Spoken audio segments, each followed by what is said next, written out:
আপনার ছেলের বউ, আপনার মেয়ে বাড়িতে আছে, পর্দা সিস্টেম যদি করেন, মা বোনরা যদি পর্দা করতে পারে আর পর্দা রাখতে পারেন, তাহলে গোলামি হয়ে গেল কার? কার গোলামি হয়ে গেল? আল্লাহর। যেহেতু আল্লাহর হুকুম আপনি পালন করেছেন। কিন্তু আমাদের দেশে দেখা যায় এখন পর্দা টর্দা আর নাই। পর্দা আছে কি? পর্দা আছে, তাই ঠিক বুরকা বের হয়েছে।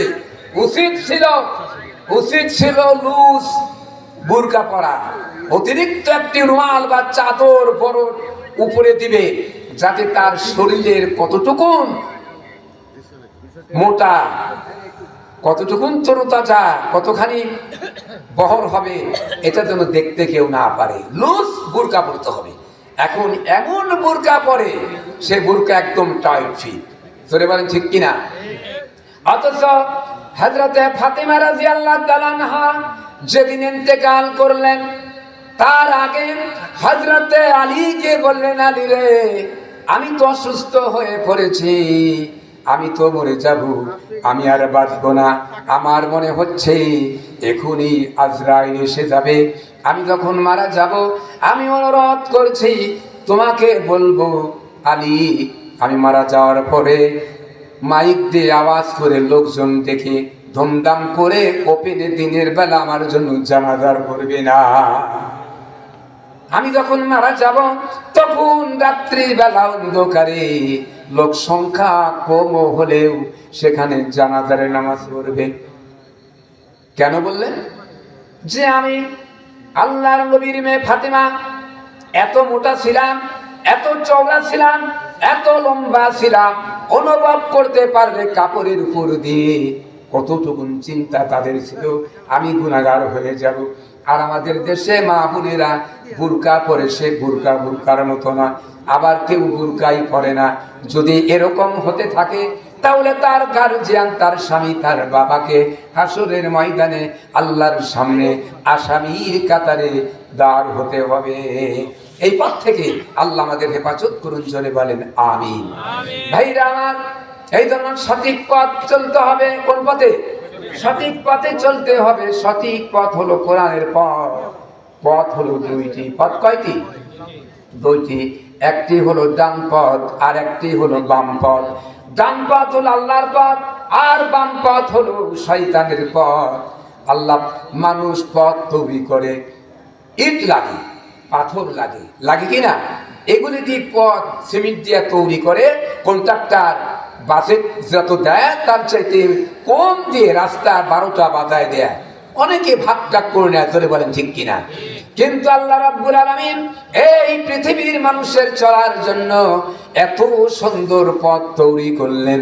আল্লাহ পাক বলেন, বান্দা পাহাড়ে চলতে গিয়ে যেন পথ না হারায় যায়, সেজন্য পাহাড়ের ভিতরে অসংখ্য গিরিপথ আমি আল্লাহ তৈরি করে রেখেছি। সুবহানাল্লাহ। পাহাড়ের ভিতরে চলতে গিয়ে বান্দা পথ না হারা, এজন্য অসংখ্য পথ আমি তৈরি করে দিয়েছি। জোরে কোন সুবহানাল্লাহ। শুধু তাই না, মরুভূমিতে চলতে গিয়ে যেন বান্দা পথ না হারাইয়া যাও, এজন্য আল্লাহ রাব্বুল আলামিন মরুভূমির ভিতরে অসংখ্য নিশানা আল্লাহ তৈরি করে রেখেছেন। সুবহানাল্লাহ। শুধু তাই না, সমুদ্রের ভিতরে চলার জন্য দিনের বেলা আলোর দরকার। আল্লাহ রাব্বুল আলামিন বলেন, আমি আকাশের বুকে সূর্য উদিত করে দিয়েছি। সূর্যের আলো দেখে দেখে স্টিমার, লঞ্চ চালা নাবিকরা, নৌকার মাঝিরা রাস্তার নির্ণয় করতে পারে। জোরে কোন সুবহানাল্লাহ। শুধু তাই না, রাত্রির বেলা নৌকার মাঝিরা নৌকা চালাবে, লঞ্চ স্টিমার চালাবে, নাবিকরা রাস্তা পথ না হারাইয়ে যায়। এই জন্য রাত্রির বেলা আকাশের বুকে চাঁদ আর অসংখ্য তারকা খচিত করে রেখেছে। সুবহানাল্লাহ বলবেন না? সেই আল্লাহর গোলামি করতে হবে। কার গোলামি? আল্লাহর গোলামি করতে হবে। কুল কুনু হিজারাতান আও হাদিদা। আল্লাহ রাব্বুল আলামিন বলেন, আমার কায়নাতের ভিতরে আমার হুকুম ছাড়া আর অন্য পরিবর্তনের সুযোগ কারো নাই। মাছ পানির ভিতরে থাকে, এই মাছগুলি যদি ইচ্ছা করে যে পানিতে থাকবো না, মিছিল করে 10 দফা দাবি মানতে হবে, সব বেরিয়ে শহরে আসে, মাছ কি বাঁচবে? যেরকম একটা মাছ বাঁচবে? মাছ বাঁচবে পানিতে। পানিতে যদি থাকে আল্লাহর হুকুম মতো, তাহলে মাছ বাঁচবে। কিন্তু ওরা গোলামি করে কার? আইন মানে কার? আল্লাহ। এরপরে সুন্দরবনের ভিতরে বাঘ, সিংহ, ভাল্লুক আছে, অনেক প্রাণী আছে, সমুদ্রের সুন্দর ভিতরে প্রাণীরা আছে। ওরা যদি মিছিল করে শহরে বের হয় যে আমরা জঙ্গলে থাকবো না, আমাদেরকে শহরের ভিতরে জায়গা করে দিতে হবে, যদি ওরা শহরের দিকে চলে আসে মিছিল করে বাঘ ভাল্লুক, তাহলে আমরা এলাকার মানুষ কি আমরা রাস্তায় চলতে পারবো? আমরা কি স্বাধীনভাবে চলতে পারবো? কিন্তু ওরা আইন মানে কার? যেরকম কার আইন মানে? ওরা আইন মানে আল্লাহর। এজন্য ওদের ভিতরে শান্তি। জোরে বলেন সুবহানাল্লাহ। এই যে গাছ, আম গাছ, কাঁঠাল গাছ, নারকেল গাছ, অনেক ফলের গাছ আছে, শীত মৌসুমে গাছে মুকুল দেয়, অন্য সময় তো দিল না। আল্লাহর হুকুম হচ্ছে শীতকালে এই মুকুলগুলা হচ্ছে, ফল হচ্ছে আল্লাহর হুকুমে, মিষ্টি টক এরকম ফল আল্লাহ দিচ্ছে, ঠিক কিনা? এই ফলগুলি আপনি দেখবেন এক এক ডালের ফল এক এক রকম স্বাদ, আর পুকুরের মাছ, নদীর মাছগুলির স্বাদ, এক একটা মাছের এক এক রকম স্বাদ, ফলের এক এক রকম স্বাদ, একটা জিহ্বায় যথেষ্ট স্বাদ ভোগ করার জন্য। জোরে বলেন ঠিক কিনা? এজন্য শুকরিয়া আদায় করতে হবে কার? গোলামি করবো কার? আল্লাহ রাব্বুল আলামিন তাই বলেন, গোলামি কেন করবেন? অন্যত্র আল্লাহ কোরআনে বলছেন, আল্লাযী জাআলা লাকুমুল আরদা ফিরাশাও ওয়াস সামাআ বিনাআ ওয়া আনজালা মিনাস সামাই মাআন ফাআখরাজা বিহি মিনাস সামারাতি রিজকাল লাকুম ফালা তাজআলু লিল্লাহি আনদাদা ওয়া আনতুম তা'লামুন। আল্লাহ রাব্বুল আলামিন বলেন, গোলামি এর জন্য করবে, আকাশকে ছাদ স্বরূপ বানিয়েছি তোমাদের জন্য, আর এই জমিনকে বিছানা স্বরূপ বানিয়েছি। এই জমিন যাতে করে হেলাধুলা না করে, এজন্য জমিনকে অসংখ্য পাহাড় দিয়ে এই জমিনকে চাপা দিয়েছি, ব্যালেন্স অফ পাওয়ার করে দিয়েছি। সুবহানাল্লাহ। এই জমিনে আমরা বসছি, এটা যদি খেলাধুলা করতো আমরা কি ঠিক মতো বসে থাকতে পারতাম? আপনি ট্রেনের ভিতরে অনুভব করবেন, ট্রেন চলতেছে, ওর ভিতরে যদি আপনি নামাজ পড়তে নেন, কত ধাক্কা খেয়ে কদিক পড়ে যাবেন তা বলার মতো না। বসে আছেন, আপনাকে ট্রেন নাচাবে। ধরে বলেন ঠিক কিনা? তাহলে এই জমিনটা যদি নাচতো, নড়াচড়া করতো, তাহলে আমরা সঠিকভাবে অফিস করতে পারতাম না, আবাদ করতে পারতাম না, ঘুমাতে পারতাম না, এভাবে বসতেও পারতাম না, হাঁটতেও পারতাম না। জোরে বলেন ঠিক কিনা? তাহলে জমিনকে বিছানা স্বরূপ, আকাশকে ছাদ স্বরূপ বানালো কে? আল্লাহ রাব্বুল আলামিন। এরপরে বান্দাকে বল, বান্দা তুমি কি বোঝো না এই জমিনে ফসল উৎপাদনের জন্য, তোমার ফসল উৎপাদনের জন্য তোমার পানির প্রয়োজন পড়বে। এজন্য আমি আল্লাহ রাব্বুল আলামিন সমুদ্রের পানিগুলি লবণাক্ত আকারে উত্থিত করে মেঘমালায় পরিণত করে তার থেকে বৃষ্টি পানির বৃষ্টি বর্ষায়া এ জমিনকে উর্বর করে জমিনের ফসল ফলাইয়া কে তোমাদের খাওয়ালেন? কে খাওয়ালেন?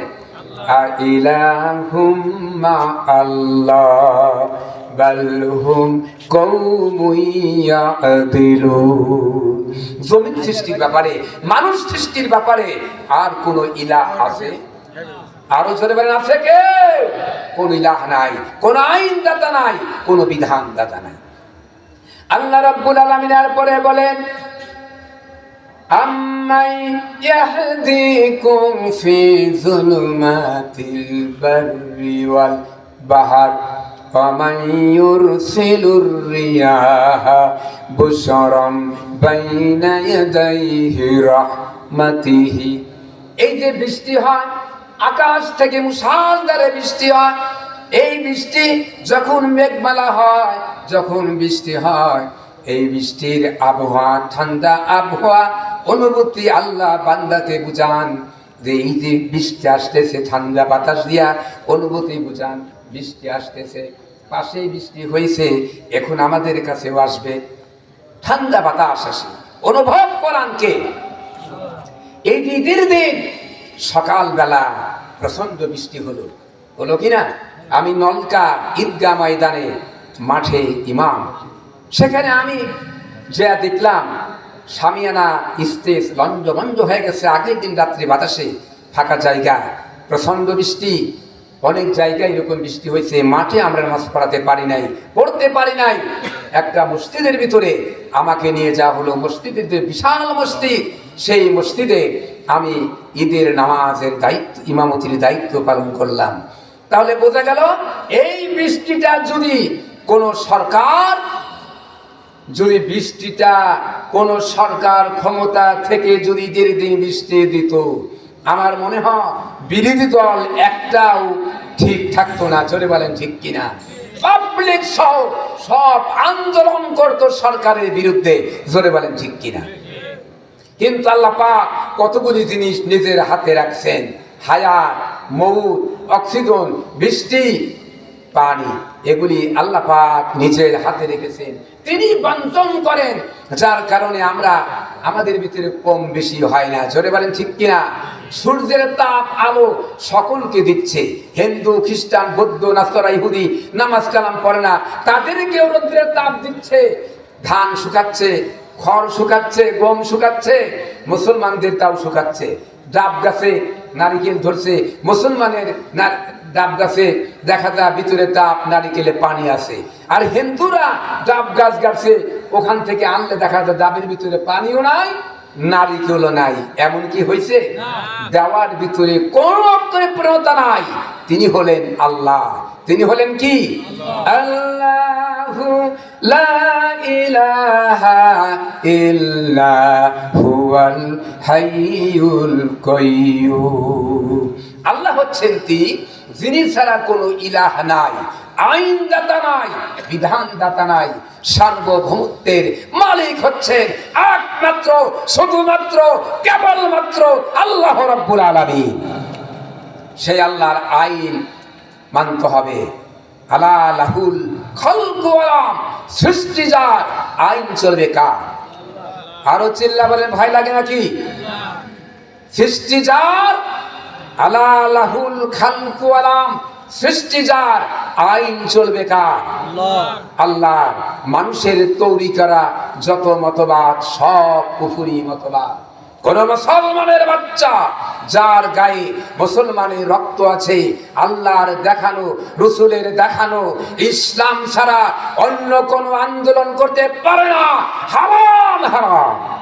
মুসলমান আন্দোলন করবে ইসলামী আন্দোলন, কোরআনের রাজ কায়েমের জন্য রক্ত দেবে, জান দেবে, জীবন দেবে মুসলমান। জোরে বলেন ঠিক কিনা?